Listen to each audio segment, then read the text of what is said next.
আমরা গণ অভ্যুত্থানের পরে যে আশা আকাঙ্ক্ষা নিয়ে রাজনীতি শুরু করেছিলাম, নতুন বাংলাদেশ গড়ে তোলার কাজ শুরু করেছিলাম, আমরা অনেকাংশে সেটা ব্যর্থ হয়েছি। আমাদের অনেক অসমাপ্ত কাজ রয়ে গিয়েছে।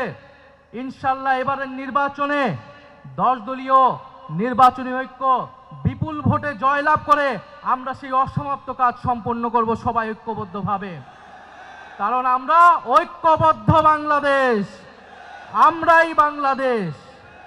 প্রিয় সংগ্রামী বন্ধুগণ, দু একটা কথা বলতে হয়। আমরা শুনছি বিভিন্ন কার্ড দেওয়া হবে, ফ্যামিলি কার্ড দেওয়া হবে, কৃষক কার্ড দেওয়া হবে। আমরা চাই কার্ড দেওয়া হোক, জনগণ সুবিধা পাক, কিন্তু এই কার্ড জনগণ পর্যন্ত পৌঁছাবে তো? 2000 টাকার কার্ড নিতে 1000 টাকা ঘুষ দেওয়া লাগবে না তো? তাহলে ঘুষ, চাঁদাবাজি সেটা যদি আমরা নির্মূল না করতে পারি, এই সকল সুযোগ সুবিধা কি জনগণের কাছ পর্যন্ত পৌঁছাবে? একদিকে বলা হচ্ছে কার্ড দিবে, আরেকদিকে ঋণ খেলাপিদেরকে সংসদে নিয়ে যাওয়ার চেষ্টা করা হচ্ছে, নির্বাচন কমিশনকে ব্যবহার করা হচ্ছে, আদালতকে চাপ প্রয়োগ করা হচ্ছে। ফলে এ কেমন দ্বিচারিতা? যদি প্রকৃতপক্ষেই জনগণকে সুবিধা দেওয়ার নিয়ত থাকে, তাহলে কেউ ঋণ খেলাপিকে নমিনেশন দিতে পারে না। যারা ঋণ পরিশোধ করে নাই, তারা সংসদে গেলে আপনার মনে হয় তারা ঋণ পরিশোধ করবে? আর এরা আবারও ঋণ নিবে, এরা আবারও টাকা লুট করবে, এরা আবারও টাকা পাচার করবে বিদেশে। আমরা তো এই বাংলাদেশ চাই নাই। আমরা তো সেই লুটেরাদের বিরুদ্ধেই গণ অভ্যুত্থান করেছি।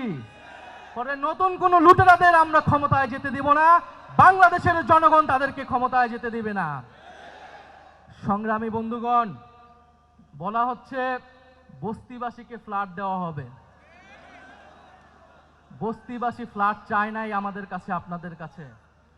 বস্তিবাসী চায় নিরাপদ জীবনের নিশ্চয়তা। বস্তিবাসী চায় মর্যাদাপূর্ণ কর্মসংস্থান। বস্তিবাসীকে ঢাকা শহরে আজ পর্যন্ত যারা ফ্ল্যাট দেওয়ার অঙ্গীকার করেছে, তারা বস্তি উচ্ছেদের পরিকল্পনা করেছে। তারা বস্তিতে আগুন লাগিয়েছে, বলা হয়েছে আপনাদেরকে ফ্ল্যাট দিব, আপনারা বস্তি থেকে উচ্ছেদ হন। আমরা আল্লাহ না করুক হয়তো এই ধরনের কোনো প্ল্যান নাই। জান্নাতের মালিক আল্লাহ, অবশ্যই মহান সৃষ্টিকর্তা, আর ভোটের মালিক জনগণ। ভোটের মালিক নাগরিক। দেশের মানুষ বুঝে গেছে, বুঝে যাবে আরো দ্রুতই যে কারা নির্বাচনের আগে প্রতারণা করছে, কারা দেশের মানুষকে ঠকাচ্ছে, কারা সংস্কারের বিরুদ্ধে অবস্থান নিচ্ছে।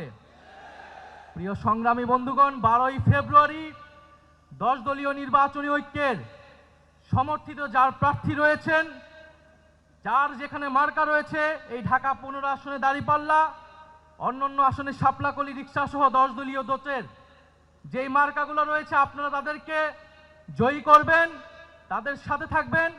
আমরা ঐক্যবদ্ধভাবে বৈষম্যের বিরুদ্ধে, দুর্নীতির বিরুদ্ধে আর ইনসাফের পক্ষে আমরা নতুন বাংলাদেশ গড়ে তুলব। শেষে যাওয়ার আগে আরেকটি কথা, এবারে নির্বাচন শুধু সরকার বদলের নির্বাচন নয়, দেশ বদলের নির্বাচন। এবারের নির্বাচন ক্ষমতা পরিবর্তনের নির্বাচন নয়, ক্ষমতার কাঠামো পরিবর্তনের নির্বাচন। ফলে নির্বাচনের সাথে আরেকটা গণভোটও আছে। এটা অনেক দল ভুলে যায়, কিন্তু আমরা ভুলি না, জনগণও ভুলবে না। ফলে গণভোটে আমরা কি দিব?